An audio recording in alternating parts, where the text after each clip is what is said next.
வணக்கம் JV media நேயர்களே, நான் உங்கள் எழிலரசி. நம்ம வீடியோக்குள்ள போறதுக்கு முன்னாடி நம்ம வீடியோவை நிறைய பேர் பாக்குறீங்க, ரொம்பவும் நன்றி. ஆனா இன்னமும் நிறைய பேர் சப்ஸ்கிரைப் பண்ணாம பாத்துட்டு இருக்கீங்க. அதனால தயவு செஞ்சு சப்ஸ்கிரைப் பண்ணிட்டு பாருங்க. வாங்க தொடர்ந்து வீடியோக்குள்ள போகலாம். இன்னைக்கு நம்ம எங்க வந்திருக்கிறோம்னா, நம்ம திருப்பூர் காந்தி நகர் பகுதியில் லொகேட் ஆகியிருக்கிற கவிதாஸ் டென்டல் என்க்ளேவ் தான் வந்திருக்கிறோம். இங்கு பல் மருத்துவத்துறையில் கிட்டத்தட்ட 22 ஆண்டு காலம் அனுபவமிக்க திருப்பூரின் பிரபல பல் மருத்துவர் திருமதி கவிதா மகேஷ் அவர்களை தான் இன்னைக்கு நம்ம பார்க்க வந்திருக்கிறோம். பல் சம்பந்தப்பட்ட பல்வேறு விதமான சந்தேகங்களை அவங்க கிட்ட கேட்டு தெரிஞ்சுக்கலாம். வாங்க மேம். வணக்கம் மேம், எப்படி இருக்கீங்க மேம்? நல்லா இருக்கேன். சூப்பர் மேம், நல்லா இருக்கேங்க மேம்.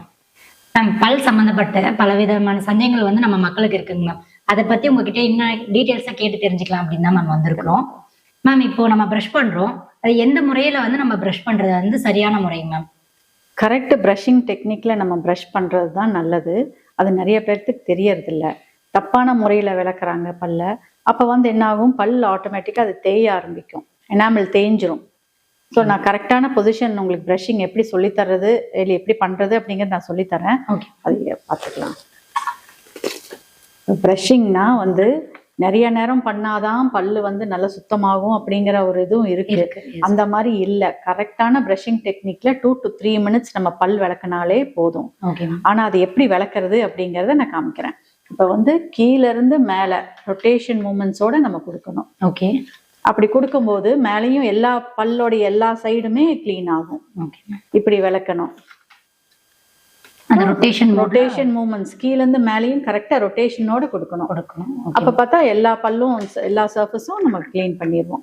அப்புறம் வாயை திறந்து கீழே இப்படி முன்னாடி வெளியே தள்ளுற மாதிரி நம்ம பண்ணணும். மேல வந்து இப்படி ப்ரெஷ்ஷை நேரா வச்சு இப்படி விளக்கணும். அப்புறம் கடவா பல்ல இப்படி, அதே மாதிரி இங்கேயும். அப்புறம் எது சாப்பிட்டாலும் வாய் கொப்பளிச்சிடணும். நம்ம வந்து மிட் ஸ்நாக்ஸோ இல்லை ஏதோ எல்லா நேரமும் நம்ம ஏதாவது ஒரு நேரம் ஏதாவது சாப்பிடுவோம், அது வந்து உடனே வாய் கொப்பளிச்சிடணும். பல் இடுக்குள்ள நம்ம சாப்பிட்றது எங்கேயும் போய் தங்கக்கூடாது. அந்த மாதிரி கிளீன் பண்ணிக்கணும். ப்ரஷ் வந்து நம்ம எத்தனை நாளைக்கு ஒரு முறை மாத்தணும்னா? ப்ரஷ் சில பேர் வந்து நிறைய நாள் தலைவரி கோலமா இருக்கிற மாதிரி பிஞ்சு போற அளவுக்கு அந்த மாதிரி இருக்கக்கூடாது. 3 to 4 months மேக்சிமம் மாத்திக்கணும். 4 monthsக்கு அப்புறம். ஆமா ஆமா. சில பேர்த்துக்கு ஒவ்வொரு மாதிரியான தன்மைகள் தேவைப்படுது. பிரிசில்ஸ் சில பேர்த்துக்கு ஹார்ட் பிரிசில் தேவைப்படும், சில பேர்த்துக்கு சாஃப்ட், சில பேர்த்துக்கு மீடியம் பிரிசில்ஸும் தேவைப்படும். அவங்கவுங்க தன்மைக்கு தகுந்த மாதிரி நம்ம ப்ரஷ் வாங்கிக்கணும். ப்ரஷ்ல நிறைய டைப்ஸ் இருக்கு. ஹார்ட் பிரிசில்ஸ் இருக்கு, சாஃப்ட் பிரிசில்ஸ் இருக்கு. சில பேர்த்துக்கு கம்ஸ் எல்லாம் ரொம்ப இன்ஃப்ளேம்டா இருக்கும். ஸோ அந்த நேரத்தில் நம்ம வந்து ஹார்ட் பிரிசில்ஸ் இருக்கிற ப்ரஷ்ஷை போட முடியாது, ரத்தம் வரும் நம்மளுக்கு. ஸோ அதனால சாஃப்ட் அந்த மாதிரி கண்டிஷன்ஸ்ல எல்லாம் சாஃப்ட் தான் யூஸ் பண்ணணும். பேஸ்ட்டுக்கு ஏதாவது இன்ஸ்ட்ரக்ஷன் இருக்காங்க? இந்த பேஸ்ட்டை யூஸ் பண்ணணும் அந்த மாதிரி ஏதாவது? ஆமா, பல் கூச்சம் இருந்துச்சுன்னா அதுக்கு தகுந்த மாதிரி நம்ம பேஸ்ட் கொடுப்போம். அப்புறம் பல் வந்து தேஞ்சிருக்கு அந்த மாதிரி அதுக்கு. அப்புறம் வந்து பல் ரொம்ப எகிரெல்லாம் இன்ஃப்ளேம்டா இருக்கு அப்படின்னா அதுக்கு தகுந்த மாதிரி கொடுப்போம். அவங்க பேஷண்டோடைய கண்டிஷன்ஸை பொறுத்து நம்ம பேஸ்ட் எல்லாம் ரெஃபர் பண்றோம். ஓகே, இப்போ யூஸ்வலா ப்ரஷ் பண்ணும்போது எதுனாலும் பேஸ்ட் யூஸ் பண்ணலாமா டாக்டர்? நம்ம இந்த பிரச்சனையும் இல்லைன்னா அவங்களுக்கு எது இஷ்டம் அந்த மாதிரி நார்மலா ஒரு நல்ல பேஸ்ட். யூசுவலி கோல்கேட் அந்த மாதிரி எல்லாம் நம்ம ரெஃபர் பண்றோம். அந்த மாதிரி பேஸ்ட் யூஸ் பண்ணிக்கலாம். டாக்டர், இந்த பல் சொத்தை எப்படி வருது, எதனால வருதுங்க? பல் சொத்தை இப்ப நம்ம வந்து எல்லாமே சாப்பிட்ற இதுல இருந்து ஆரம்பிக்குது.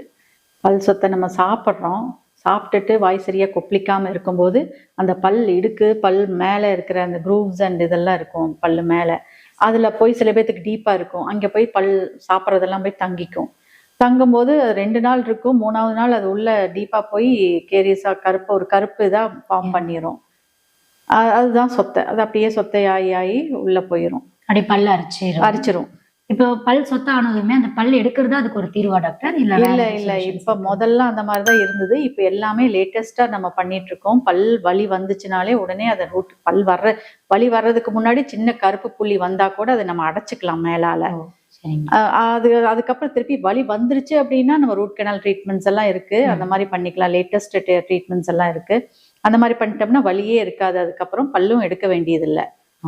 ஆரம்பத்திலே வந்து நம்ம எத்தனை நாளைக்குள்ள வந்து அந்த மாதிரி பண்ணலாங்க? நம்ம வந்து நம்ம பல்ல வந்து கிளீனா வாட்ச் பண்ணிட்டே இருக்கோம் அப்படின்னா அப்ப வந்து சின்ன கருப்பு புள்ளி வந்துருச்சு என்னது அப்படின்னு நமக்கு தெரியாது. உடனே நம்ம டாக்டர்கிட்ட போனோம்னா அதைய பார்த்து அடைச்சிருவாங்க. இமிடியேட்டா நமக்கு ஏதோ ஆமா. ஒரு புதுசா பல்லுல ஒண்ணு இருக்குன்னு நம்ம உங்ககிட்ட வந்து கன்சல்ட் பண்ணோம்னா அது கரெக்டா இருக்கும். ஆமாங்க. ஓகேங்க டாக்டர். மேடம் இப்ப என்ன செஞ்சோம்னா இந்த பல் சொத்தை, இந்த பல் காரை அந்த மாதிரி பிரச்சனைகள் எல்லாம் வராம தடுக்கலாம்? திருப்பி காரையும் இதே மாதிரி தாங்க. பல்ல நம்ம சாப்பிடும்போது சரியா ப்ரஷ் பண்ணாம விட்டுட்டோம் அப்படின்னா அது வந்து அது முதல் நாள் அது சாப்பாடு ஃபுட் பார்ட்டிகல்ஸா இருக்கும். 2வது நாள் 3வது நாள்ல பிளாக்ன்னு சொல்லி அது வந்து ஒயிட் கலர் லேயரா இருக்கும் நம்ம பல்லு மேல. அதுக்கப்புறம் அது காரையா மாறிடும், கால்குலஸா மாறும். கால்குலஸா மாறும்போது நம்ம வந்து ஒரு நாளைக்கு 10 தடவை விளக்குனாலும் அது போகாது. டாக்டர்கிட்ட வந்து அது கிளீனிங் ஸ்கேலர் வச்சு நம்ம கிளீன் பண்ணா மட்டும்தான் அது போகும். ஸோ அது டெஃபினட்டா ஒரு 6 months to 1 year நம்ம எல்லாருமே கிளீன் பண்ணிக்கணும். அடிக்கடி கிளீன் பண்ணா தேய்மானம் ஏற்படும்ன்ற மாதிரி சொல்றாங்க டாக்டர். அது கண்டிப்பா அது இல்லை. நம்ம பல் மேல எதுவுமே பண்றது இல்லை. பல்ல சுத்தி தான் இருக்கிற கால்குலஸ் மேலதான் நம்ம வச்சு ஸ்கேலர் வைக்கிறோம். அது வைப்ரேட் ஆகுது, அது தண்ணி வருது. வைப்ரேட் ஆகும்போது தண்ணியும் கூட வரும்போது அது கிளீன் ஆயிரும். சில பேர்ல மேரேஜ் டைம்ல மட்டும் தான் டாக்டர் பண்ணுவாங்க. இப்ப பண்ணலாம், அப்பதான் பிரைட்டா இருக்கும் போட்டோஸ்க்கு அப்படின்னு. அப்படி இருக்க கூடாது. 6 months to 1 year கண்டிப்பா நம்ம கிளீன் பண்ணிக்கணும். அந்த மாதிரி தேய்மானம் தான் ஏற்படாது. ஆமாங்க, தேய்மானம் கண்டிப்பா ஏற்படாது. ஓகேங்க. நம்ம கிளீன் பண்ணாம விட்டாதான் அழுக்கு சேர சேர எகிரி கீழே போயிடும். ஓகே. ஸோ அழுக்கு இருந்தாலே கண்டிப்பா நம்மளுக்கு அது பிரச்சனை தான். ஸோ அதை கிளீன் பண்ணிக்கணும் கண்டிப்பா. Okay doctor. இப்ப சிலர்லாம் பல்வலியே வந்தா கூட டாக்டர் பார்க்க போகாம மாத்திரையே சாப்பிட்டா சரியா போயிடும் அப்படின்னு வீட்லயே இருக்காங்க. அது சரிதானா? தப்பு. அந்த மாதிரி இருக்கவே கூடாது. நம்மளுக்கு வந்து நம்ம மருந்து கடையில போய் மாத்திரை வாங்குறோம். நம்மளுக்கு இருக்கிற ஜெனரல் கண்டிஷன்ஸ் வேற ஏதாவது இருந்துச்சு அப்படின்னா அவங்களுக்கு தெரியாது. அவங்க மாத்திரையை கொடுப்பாங்க, அந்த மாத்திரை நமக்கு சேராம கூட போகலாம். ஸோ அது ரொம்பவே தப்பு. நம்ம வந்து ஒழுங்கா ஒரு டாக்டர்கிட்ட போய் நம்மளுக்கு பல்வலி இருக்குன்னு சொன்னா அந்த டாக்டர் வந்து எல்லாத்தையும் செக் பண்ணிட்டு அதுக்கு தகுந்த மாதிரி மாத்திரை கொடுப்பாங்க. எவ்வளவு நாள்ல உங்ககிட்ட வந்து பார்க்கணும் டாக்டர்? பல்வலி வந்தா உடனே வரணும் இல்லையா? ஓகே. அது சில பேர் இந்த மாத்திரை சாப்பிடலாம், சில பேர் இந்த நாட்டு இந்த கிராம்பு வைக்கிறது, உப்பு வைக்கிறது, இந்த மாதிரிலாம் சில டெம்பரவரியா வேணா வலியை நிறுத்துமே ஒழிய பெர்மனண்டா அது இது பண்ணாது. ஒரு 2 மணி நேரத்துக்கு நல்லா இருக்கும். அந்த 2 மணி நேரத்துக்கோசரம் அவங்க அந்த மாதிரி எல்லாம் ட்ரீட்மெண்ட்ஸ் பண்ணிட்டு அவங்களுடைய பல்லுடைய ஸ்ட்ரக்சர், டூத் ஸ்ட்ரக்சரை வந்து இது பண்ணிக்கிறாங்க. வலி வந்து வந்து அது இன்ஃபெக்ஷன் ஆயிரும். ஓகேங்க டாக்டர். அந்த மாதிரி வைக்கிறது வந்து அவாய்ட் பண்றது நல்லது. ஓகேங்க டாக்டர். அதே மாதிரி பல்லுல ஏதாவது ஒரு பிரச்சனைன்னு சொல்லி நம்ம பல்லை எடுத்துடுறோம். பல்லை எடுத்துட்டு அப்புறம் அந்த பல்லு வைக்கலாமா? அது வைக்கிறதுனால ஒன்றும் ப்ராப்ளம் வராதா? கண்டிப்பா பல்ல இப்ப ஏதாவது பிரச்சனைனால நம்ம பல்ல எடுக்கிறோம்னா பல்ல அந்த இடத்துல 1 வாரம் 10 நாள் கழிச்சு நம்ம வச்சிடணும் உடனே. ஓகே. ரொம்ப நாள் விடக்கூடாது. ஏன் அப்படின்னா நம்ம எடுத்த இடத்துல அந்த கேப்பை வந்து பக்கத்துல இருக்கிற பல்லெல்லாம் ஷிஃப்ட் ஆயிரும். ஓகே. ஸோ இந்த நம்ம எடுத்த இடத்துல அந்த கேப் வந்து க்ளோஸ் ஆயிட்டே வரும். ஓகேங்க. ஸோ அப்புறம் க்ளோஸ் ஆனதுக்கு அப்புறம் இப்ப மேல இருக்கிற பல்லு எடுத்துட்டோம் அப்படின்னா கீழே இருக்கிற பல்லு மேல ஏற ஆரம்பிச்சிரும். அப்போசிங் டூத்ல எப்பவுமே கரெக்ட் கான்டாக்ட்ல இருந்துட்டே இருக்கணும். அந்த கான்டாக்ட் இல்லை அப்படின்னா அப்போசிங் டூத் கீழேயோ மேலேயோ இறங்க ஆரம்பிக்கும். ஸோ அந்த மாதிரி ஏறும்போது நம்மளுக்கு அனாவசியமா கீழேயோ அந்த அப்போசிங் டூத்தை நம்ம எடுக்க வேண்டியதாயிரும். ஸ்ட்ரக்சரே கொஞ்சம் சேஞ்சஸ். ஆமா, சேஞ்சஸ் ஆயிரும். ஓகேங்க. அதனால பல்லு ஃபர்ஸ்ட் பாத்தீங்கன்னா எல்லா பல்லும் அலைன்மெண்ட்ல இருக்கும். ஓகேங்க. நம்ம பல்லு எடுக்கும் போது அப்புறம் கொஞ்ச நாள் கழிச்சு பாத்தீங்கன்னா எல்லா பல்லையும் கேப் விழுக ஆரம்பிக்கும். அது என்ன காரணம் அப்படின்னா பக்கத்துல அந்த கேப்புக்கு வந்து எல்லாமே ஷிஃப்ட் ஆகுது பல்லு. ஓகேங்க டாக்டர். அது எந்த ஏஜ் குரூப்னாலும் அந்த மாதிரி தானே டாக்டர்? கண்டிப்பா எல்லா ஏஜ் குரூப்புக்கும் அது மாதிரி ஒரே மாதிரி தான். ஸோ நம்ம பல்லு இந்த மாதிரி ஏதாவது ரீசன் 30 இயர்ஸ்க்கு 35 இயர்ஸ்க்கு மேல ஆகும்போது போன் லாஸ் இன்னும் கொஞ்சம் இருக்கும், ஈஸியா கேப் விழுக ஆரம்பிக்கும். ஓகே. ஏஜ் வேற சின்ன வயசுல தெரியாது, பெரிய கொஞ்சம் வயசு ஆக ஆக ரொம்பவே தெரியும். ஓகேங்க. பல்லு வைக்கிறது மஸ்ட்டுங்க. அதுல நிறைய வெரைட்டிஸ் இருக்கு பல்லு வைக்கிறது. நம்ம ஏதாவது ஒரு டைப் நம்மளுக்கு எப்படி கன்வீனியன்ட்டா இருக்கோ அந்த மாதிரி டைப்ல நம்ம வச்சோம். எடுத்து போடுற மாதிரி இருக்கு. இன்னொன்னு ஃபிக்ஸட் பார்ஷியல் டென்ச்சர்ஸ்ன்னு சொல்லுவோம். பக்கத்துல இருக்கிற பல்லையும் நம்ம சேர்த்தி வைக்கிறோம், பிரிட்ஜ் மாதிரி வைக்கிறோம். அந்த மாதிரியும் வேண்டாம் அப்படின்னா வந்து அந்த இடத்துல வந்து இம்ப்ளான்ட் பண்ணிக்கலாம். எனக்கு பக்கத்துல நல்லா இருக்கிற பல்ல நம்ம பிரிட்ஜ் மாதிரி பண்ண வேண்டாம் அப்படின்னு சொல்லுவாங்க சில பேர். ஸோ அந்த சமயத்துல நம்ம இம்ப்ளான்ட் பண்ணிக்கலாம். டாக்டர், இப்போ ஒரு பல்லுல ஒரு பல்லு மட்டும் சொத்த பல்லு ஆயிடுச்சுன்னா பக்கத்துல இருக்கிற பல்லுக்கும் அது பரவுங்களா? கண்டிப்பா கண்டிப்பா. ஏன்னா ஃபுட் பார்ட்டிகல்ஸ் அங்க போய் தங்குது இல்லைங்களா அந்த கேரிஸ் இருக்கிற இடத்துல. ஸோ அது வந்து பக்கத்துல இருக்கிற பல்லுக்கும் பரவும். நம்ம ஆரம்பத்திலே எதா இருந்தாலும் ஆரம்பத்திலேயே பார்த்துட்டா எல்லாத்துக்குமே நல்லதுதான். எல்லா பல்லையும் காப்பாத்திக்கலாம். கண்டிப்பா. டாக்டர், குழந்தைங்களுக்கு பால் பல்ல சொத்த வந்துச்சுன்னா அதுக்கு என்ன பண்ணணும் டாக்டர்? குழந்தைகளுக்கு சொத்த இயல்பு. ஏன்னா அவங்க சாக்லேட்ஸ், இனிப்பு வகைகள் எல்லாமே நிறைய சாப்பிடுவாங்க, தடுக்க முடியாது. மேக்சிமம் பேரண்ட்ஸ் அதை கவனிச்சுக்கணும். ஆனா குழந்தைகளுக்கு எல்லாம் தான் கிராண்ட் பேரண்ட்ஸ் எல்லாம் யார் வேணாலும் வாங்கி தந்துடுவாங்க. ஸோ அந்த சாக்லேட் சாப்பிட சாப்பிட என்ன ஆகும், சொத்தை வரும். அந்த சொத்தை வந்து அவங்களுக்கு ஒவ்வொரு ஏஜ்ல வந்து 12 வயசு 13 வயசு வரைக்குமே பல்லு விழுகுங்க. விழுந்து முளைக்கும் போது அந்தந்த ஒவ்வொரு ஏஜ் குரூப்ல ஒவ்வொரு பல்லு விழுகும். ஸோ அது முன்னாடியே விழுந்துரும், முன்னாடியே சொத்தை வந்துடும். அந்த சொத்தையை வந்து நம்ம அடைச்சிக்கணும். அடைச்சு அந்த பல்லு விழுகிற வரைக்கும் அதை காப்பாத்தி வைக்கணும். ஏன் அப்படின்னா கீழே இருக்கிற அடுத்தது பெர்மனன்ட் பல் வரும். அந்த பெர்மனன்ட் பல் வர்றதுக்குள்ள இந்த பல் விழுந்துருச்சு அப்படின்னா அந்த கேப் க்ளோஸ் ஆயிருங்க, கம்மி ஆயிரும். ஸோ பெரிய பெர்மனன்ட் பல் வர்றது கொஞ்சம் பெரிய சைஸா இருக்கும். ஸோ அந்த சைஸ் பத்தாது நமக்கு. அதனால பக்கத்துல இருக்கிற பல்ல ஓவர்லேப் பண்ணும், இல்லைன்னா வந்து உள்ள முளைக்கும் வெளியே முளைக்கும், அலைன்மெண்ட் மாறும். ஸோ அதனால நம்ம அது பெர்மனன்ட் பல் வர்ற வரைக்குமே இந்த பல்ல நம்ம மெயின்டைன் பண்றது ரொம்பவே அவசியம். ஓகே. சொத்தை இருந்துச்சுன்னா அடைச்சிக்கணும். அதே மாதிரி ரூட் கனல் வலி இருக்குன்னா ரூட் கனல் பண்ணிக்கணும், பண்ணி காப்பாத்தி வச்சுக்கணும் இந்த பல்ல. ஆனா ஸ்வீட் சாப்பிடும்போது நிஜமா நிறைய கேவிட்டிஸ் இருக்கு. கண்டிப்பாங்க கண்டிப்பாங்க. இப்ப எல்லாருமே சொல்றோம்னா ஸ்வீட் அந்த சாக்லேட் சுகரி ஃபுட்ஸ் எல்லாமே அவாய்ட் பண்ணிக்கணும். ஓகேங்க டாக்டர். குழந்தைங்க மட்டும் இல்ல, பெரியவங்களும் அப்படித்தான். சாக்லேட்ஸ் எந்த அளவுக்கு எடுத்துக்கிறோம், ஆமாங்க ஆமாங்க. வாய்ப்பு. ஸ்டிக்கி ஃபுட்ஸ், சுகரி ஃபுட்ஸ் அந்த மாதிரி எல்லாமே அவாய்ட் பண்ணிக்கணும். ஓகேங்க டாக்டர். இந்த மாதிரியான பல பிரச்சனைகள் வருது இல்லைங்களா? ஸோ இந்த மாதிரிலாம் வராம இருக்கணும்னா நம்ம குழந்தை பருவத்துல இருந்தே நம்ம எப்படி பல்ல பராமரிச்சு வச்சுக்கணும் டாக்டர்? குழந்தை பருவத்துல இருந்தே பேரண்ட்ஸுக்கு தான் வந்து அதை ஃபர்ஸ்ட் அவங்க கைட் பண்ணணும். எப்படி குழந்தைக்கு பல் விளக்கி காமிக்கிறது, ப்ரஷ் எப்படி பண்ணணும், அது எப்படி காகல் பண்ணணும் அப்படிங்கிறது எல்லாமே பேரண்ட்ஸ் கையில தான் இருக்கு.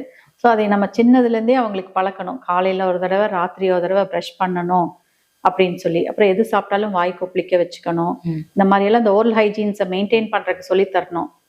அப்ப சின்னதுல இருந்தே பழகிட்டாங்கன்னா அவங்களுக்கு அது ஒரு ஹேபிட் ஆயிரும். பெருசானாலும் அதையவே ஃபாலோ பண்ணுவாங்க. ஸோ அந்த மாதிரி நம்ம ஒரு நாளைக்கு 2 தடவை ப்ரஷ் பண்ணணும், நல்லா காகல் பண்ணணும். எது சாப்பிட்டாலும் சுகரி ஃபுட்ஸை அவாய்ட் பண்ணிக்கணும். அப்புறம் வெஜிடபிள்ஸ், கிரீன் வெஜிடபிள்ஸ், லீஃபி இதெல்லாம் சாப்பிடணும். இதுல வந்து மில்க், குழந்தை பருவத்துல இருந்து மில்க் வந்து குடிக்கணும். மில்க்ல வந்து நிறைய கால்சியம் இருக்கு. மில்க்ல, யோகட்ல, சீஸ்ல இதுல எல்லாம் கால்சியம்ஸ் எல்லாம் நிறைய இருக்கு. ஸோ அதெல்லாம் கொடுக்கும்போது நம்மளுக்கு போன் ஸ்ட்ரென்த்து, பல்லு எல்லாமே ஸ்ட்ரென்த் ஆகும். அப்புறம் வந்து கிரன்ச்சி வெஜிடபிள்ஸ் அண்ட் ஃப்ரூட்ஸ் சாப்பிட்டுக்கலாம். எந்த மாதிரினா ஆப்பிள் சாப்பிடலாம், கேரட் சாப்பிடலாம், குக்கும்பர், சிலரி அந்த மாதிரி எல்லாம் சாப்பிடும்போது சலைவா ப்ரொடக்ஷன் நிறைய இருக்கும். அப்போ அது போய் பல் எடுக்கையில் இருக்கிற அழுக்கு எல்லாம் நம்ம அது இது பண்ணிடும். ஸோ அது சாப்பிட சாப்பிட நம்மளுக்கு பல் எல்லாம் கிளீன் ஆகுற மாதிரி இருக்கும். ஓகேங்க. பல்லு ஸ்ட்ரென்த்தாவும் இருக்கும், அது இருக்கிற அழுக்கு வந்து ஆமா ஆமா ஆமா. அதனால வெஜிடபிள் எடுத்துக்கிறது மஸ்ட். ஆமா கண்டிப்பாங்க. ஓகேங்க. அப்புறம் வந்து நிறைய புரோட்டீன் ரிச் ஃபுட்ஸ் சாப்பிடணும் குழந்தை பருவத்துல இருந்தே. அப்பதான் வந்து அவங்களுக்கு எல்லாத்துக்குமே நல்லது. விட்டமின்ஸ் அண்ட் ப்ரோட்டீன்ஸ் நிறைய இருக்கிற மாதிரி ஃபிஷ், சிக்கன், அப்புறம் நிறைய இந்த சோயா அந்த மாதிரி எல்லாம் நிறைய ப்ரோட்டீன்ஸ் இருக்கு. அந்த மாதிரிலாம் எடுத்துக்கலாங்க. இப்போ ஃப்ரூட்ஸ் சாப்பிடும்போது நம்ம அந்த அளவுக்கு பல்லு ஸ்ட்ராங் ஆகும் அப்படிங்கிறாங்க, அது உண்மைதானே?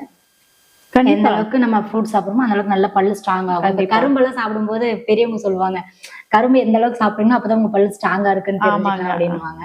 அதெல்லாம் கண்டிப்பா அதெல்லாம் சாப்பிடலாம். ஓகே, பல்லு நல்லா இருக்கணும், நல்லா இருந்தா அந்த மாதிரி எல்லாம் சாப்பிடலாம். சரிங்க டாக்டர். பழைய சிகிச்சை முறைக்கும் இப்ப நவீன சிகிச்சை முறைக்கும் என்ன மாதிரியான வேறுபாடுகள் இருக்குன்னு நீங்க நினைக்கிறீங்க டாக்டர்? இப்போ கண்டிப்பா பழைய ட்ரீட்மெண்ட்ஸுக்கும் புது ட்ரீட்மெண்ட்ஸுக்கும் நிறைய வேறுபாடுகள் இருக்கு. வேறுபாடுகள்னா லேட்டஸ்ட் மிஷின்ஸ் எல்லாம் வந்துருச்சு. ஃபார் எக்ஸாம்பிள் லேசர்ஸ் வந்து நம்ம எல்லா இதுலையுமே ஃபீல்ட்ல யூஸ் பண்றோம், எல்லா ட்ரீட்மெண்ட்ஸ்க்கும் யூஸ் பண்றோம். பல் அடைக்கிறதும் வந்து லேசர்ஸ் வந்துருச்சு, கிளீனிங்ல ஸ்கேலிங் லேசர்ஸ் வந்துருச்சு, ப்ளீச்சிங்க்கு லேசர்ஸ் வந்துருச்சு. இந்த மாதிரி எல்லா ஃபீல்ட்லையுமே எல்லா ட்ரீட்மெண்ட்ஸுக்குமே லேசர்ஸ் வந்துருச்சு இப்போ. அதே மாதிரி ஏஐயும் வந்திருக்கு. அதை வந்து இன்வெஸ்ட்லைன் இப்போ அதில் யூஸ் பண்ணுறோம். ஆர்த்தோடான்டிக் ட்ரீட்மெண்ட்ஸ்க்கு அதையெல்லாம் யூஸ் பண்ணுறோம். ஸோ எல்லாமே நல்ல இம்ப்ரூவ்மெண்ட் இருக்கு, நல்ல technology has improved. Doctor, orthodontic treatment அப்படின்னு சொல்றாங்க, அப்படின்னா என்ன டாக்டர்? ஆர்த்தோடான்டிக் லேட்டஸ்ட் ட்ரீட்மெண்ட் பத்தி கொஞ்சம் சொல்லுங்க. அப்படி ஆர்த்தோடான்டிக் ட்ரீட்மெண்ட் அப்படின்னாலே நம்ம வந்து பல்ல வந்து நம்ம அலைன்மெண்ட்டுக்கு கொண்டு வரோம். ஓகே. இப்போ குழந்தை பருவத்துல வந்து ஒரு 12 வயசு ஆகும்போது பெர்மனன்ட் பல் வரும்போது முன்னாடி பின்னாடியா இருக்கும், அலைன்மெண்ட் இல்லாம இருக்கும். சில பேத்துக்கு முன்னாடி முளைச்சிருக்கும், தூக்கலா இருக்கும் கொஞ்சம். அந்த மாதிரி கண்டிஷன்ஸ்ல எல்லாம் நம்ம ஆர்த்தோடான்டிக் ட்ரீட்மெண்ட் போட்டு தான் கரெக்ட் பண்றோம் பல்ல. ஸோ அலைன்மெண்ட் வர்றதுக்கு நம்ம ஆர்த்தோடான்டிக் ட்ரீட்மெண்ட்ஸ் முதல் யூஸ் பண்ணிட்டு இருந்தோம். இப்போ அதே வந்து அலைனர்ஸ், இன்வெஸ்லைன் பிராண்ட் அந்த மாதிரிலாம் நிறைய அலைனர்ஸ் வந்துருச்சுங்க. Latest treatments. அது ஃபிக்ஸட் ஆர்த்ரான்டிக் வந்து ஃபிக்ஸடா ட்ரீட்மெண்ட் இருந்துச்சு முதல்ல, பிரேசஸ் அந்த மாதிரி எல்லாம். இப்போ வந்து நம்ம எடுத்து போடுற மாதிரி அலைனர்ஸ் எல்லாம் எடுத்து போட்டுக்கலாம். 24 ஹவர்ஸ்ல 20 ஹவர்ஸ் போட்டுட்டு இருந்தா போதும். சாப்பிடும்போது கழட்டிக்கலாம். ஸோ நிறைய கன்வீனியன்ட் நம்மளுக்கு இது இருக்கு. அது வந்து அந்த மாதிரி மேடா இருக்கிற பல்லுகளை வந்து மேல தூக்கிட்டு இருக்கிற பல்லெல்லாம் சரி பண்ணிரும். ஓகேங்க டாக்டர். சில பேத்துக்கு உள்ள இருக்கும், சில பேத்துக்கு வெளியே இருக்கும். நிறைய பேருக்கு இது ஒரு பெரிய மாலோக்ளூஷன்ஸ் நிறைய இருக்கும். அந்த மாலோக்ளூஷன்ல நம்ம வந்து கரெக்ட் பண்ணி சரி பண்ணிடும். டாக்டர், இப்போ அந்த பல் சம்பந்தமான இந்த மாதிரியான பிரச்சனைகள் ஏற்படும் போது அது நம்மளுடைய ஜெனரல் ஹெல்த்தையும் பாதிக்குமா? கண்டிப்பா பாதிக்கும். ஏன்னா நம்மளுடைய ஸ்டார்டிங் பாயிண்டே நம்ம வந்து ஓரல் கேவிட்டி, சாப்பாடு உள்ள வைக்கிறோம், அது உள்ள நம்ம மென்னு சாப்பிட்டு உள்ள போகும்போது எல்லா பார்ட்ஸும், சப்போஸ் அது வந்து நம்ம உடம்புக்கு ஒத்துக்காத ஃபுட்ஸ் எல்லாம் எடுக்கிறோம், இல்ல வந்து கிளீனா வைக்கல அப்படின்னா நம்ம ஓரல் கேவிட்டிய கண்டிப்பா உள்ள இன்ஃபெக்ஷன் பரவி உள்ள பாதிக்கும், எல்லா பார்ட்ஸுக்குமே பாதிக்கும். ஸோ மெயின் இது கிளென்லினஸ். நம்ம வாய oral cavity should be very clean. Okay. அது வந்து நம்ம இந்த டயபெட்டிஸ், இந்த ஹார்ட் பேஷண்ட்ஸ், இந்த மாதிரிலாம் ஏதாவது இஷ்யூ? கண்டிப்பா டயபெட்டிக் இருந்தாலே நம்மளுக்கு வந்து பல்லு பாதிக்கும். ஸோ அது நம்ம கிளீனா வச்சுக்கணும், நல்லா பராமரிச்சுக்கணும். இதெல்லாமே ரொம்பவே முக்கியம். கிளீன் பண்ணிட்டு ஏன்னா கால்சியம் வந்து லூஸ் ஆகும்போது எகிறு ப்ராப்ளம் தான் வரும் டயபெட்டிக் வந்துச்சுன்னா. ஓகே. அப்ப எகிறு ப்ராப்ளம் ஏன் வருதுன்னா அழுக்கு சேர சேர எகிறு கீழே போயிடும். ஸோ அதனால ஆட்டோமேட்டிக்கா பல்ல ஆட ஆரம்பிக்கும். ஓகே. ஸோ ஸ்கேலிங் வந்து நல்லா நீட்டா பல்ல கிளீன் பண்ணிட்டு ஓரல் கேவிட்டி மெயின்டைன் பண்ணிக்கணும். எப்படின்னா வந்து தண்ணி நிறைய குடிக்கணும், அப்புறம் வாய் நல்லா கொப்பளிச்சுக்கணும், ப்ரஷ் பண்ணிக்கணும் டெய்லியும், காலையிலயும் ராத்திரியும். இந்த மாதிரிலாம் நம்ம பண்ணும்போது அப்புறம் இயர்லி ஒன்ஸ் நம்ம கிளீன் பண்ணிக்கணும். 6 months, சில பேத்துக்கு 6 monthsே தேவைப்படும், 6 months ஒன்ஸ் தேவைப்படும், சில பேத்துக்கு இயர்லி ஒன்ஸ் இருந்தா போதும். ஸோ அந்த மாதிரி ரெகுலர் செக்அப் வந்து நம்ம போய் டாக்டர்கிட்ட கிளீன் பண்ணிட்டு இல்லை மெயின்டைன் பண்ணிட்டு இருந்தோம்னாலே எந்த பிரச்சனையும் இல்லை. டாக்டர், சில பேர் ஃப்ரூட் சாப்பிடும்போது ரத்தம் வரும் அப்படின்னு, அந்த வாழைப்பழம் சாப்பிட்டாலே சம்டைம்ஸ் வந்து ரத்தம் வரும். அது கம்ஸ்ல வந்து எகிறுன்னு சொல்லுவோம். கம்ஸ் எல்லாம் வந்து வீக்கா இருக்கும். ஓகே. வீக்கா இருக்கும் போது என்ன ஆகும், ஏன் வீக் ஆகுது, பல்லுல அழுக்கு சேர்ந்தா வீக் ஆகிரும். ஓகே. அது தனியா என்ன பண்ணலாம் டாக்டர்? இப்ப அந்த மாதிரி ரத்தம் வரும்போது அந்த மாதிரி எல்லாம் இருக்கும்போது என்ன பண்ணலாம்? அது விட்டமின் சி, சில பேத்துக்கு விட்டமின் சி குறைபாடுகள் இருக்கும், சில பேத்துக்கு பல்லுல அழுக்கு இருந்தங்காட்டி அந்த மாதிரி ரத்தம் வரும். ஓகே. இது எல்லாம் நம்ம என்னங்கிறத பார்த்து இது பண்ணிக்கணும். விட்டமின் சி குறைபாடுன்னா அதுக்கு தகுந்த மாதிரி நம்ம ஃபுட் எடுத்துக்கலாம், இல்ல டேப்லெட்ஸ் எடுத்துக்கலாம். விட்டமின் சி வந்து ஆரஞ்சஸ், அப்புறம் வந்து கிவி, ஆம்லால இருக்கு. ஓகே. இந்த மாதிரி எல்லாம் அதெல்லாம் விட்டமின் சி இருக்கிற ஃபுட்ஸா நம்ம பார்த்து சாப்பிடணும். இல்ல அப்படி சாப்பிட முடியலன்னா விட்டமின் டேப்லெட்ஸ் இருக்கு, விட்டமின் சி டேப்லெட்ஸ், அதையும் சாப்பிட்டுக்கலாம். கன்சல்ட் பண்ணிட்டு என்ன பிரச்சனைங்கிறது ஃபர்ஸ்ட் நம்ம பார்த்து கிளியர் பண்ணிட்டு அதுக்கப்புறமா இந்த மாதிரி டேப்லெட்ஸ் எல்லாம் எடுத்துக்கலாம். ஓகேங்க டாக்டர். பல் சம்பந்தமா இவ்வளோ பிரச்சனைகள் எல்லாம் இருக்குன்னு நாங்க இன்னைக்கு தான் டாக்டர் தெரிஞ்சுக்கிட்டோம். நிறைய விஷயங்கள் வந்து நான் தெரிஞ்சுக்கிட்டோம். இதுக்கு வந்து நீங்க என்னென்ன மாதிரியான ட்ரீட்மெண்ட் டாக்டர் கொடுத்துட்டு இருக்கீங்க? இங்க எல்லாமே எல்லா ட்ரீட்மெண்ட்ஸும் லேட்டஸ்ட் ட்ரீட்மெண்ட்ஸ் எல்லாமே பண்ணிட்டு இருக்கோம்.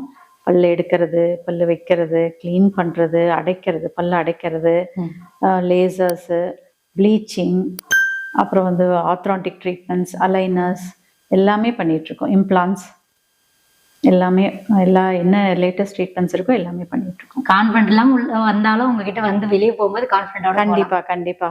Super doctor. இங்க நம்ம ட்ரீட்மெண்ட்ஸ் பண்றது எல்லாமே வந்து பேஷண்ட் சாட்டிஸ்ஃபேக்ஷன் தான் நமக்கு முக்கியம்.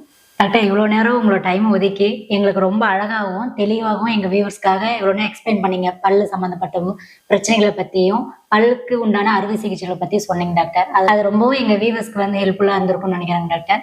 யூஸ்ஃபுல்லாக இருந்திருக்கும். Thank you so much doctor. ரொம்ப சந்தோஷம் எனக்கும் ஒரு வாய்ப்பு கிடைச்சது. இந்த மாதிரி எல்லாத்துக்கும் ஒரு நல்ல ஒரு மெசேஜை பாஸ் பண்ணுறதுக்கு ரொம்ப நன்றி. சிரிச்ச முகமாவே எங்களுக்கு இவ்வளோ நேரம் இருந்து எங்களுக்கு உண்டான எல்லா பிரச்சனைகளையும் சொன்னீங்க டாக்டர். பிரச்சனைகளுக்கு உண்டான தீர்வுகளை சொன்னீங்க. Thank you doctor. Thank you so much. இவ்வளவு நேரம் பல் சம்பந்தப்பட்ட பிரச்சனைகளை பற்றியும் அதற்குண்டான தீர்வுகளை பற்றியும் நம்ம வீடியோவில் பார்த்து தெரிஞ்சிருப்பீங்க. இந்த வீடியோ உங்களுக்கு ரொம்பவும் பயனுள்ளதாக இருக்கும் நான் நம்புறேன். இதே மாதிரி இன்னொரு வீடியோவில் நான் உங்களை சந்திக்கிறேன். அதுவரை உங்களிடமிருந்து விடைபெறுவது உங்கள் எழிலரசி. நன்றி.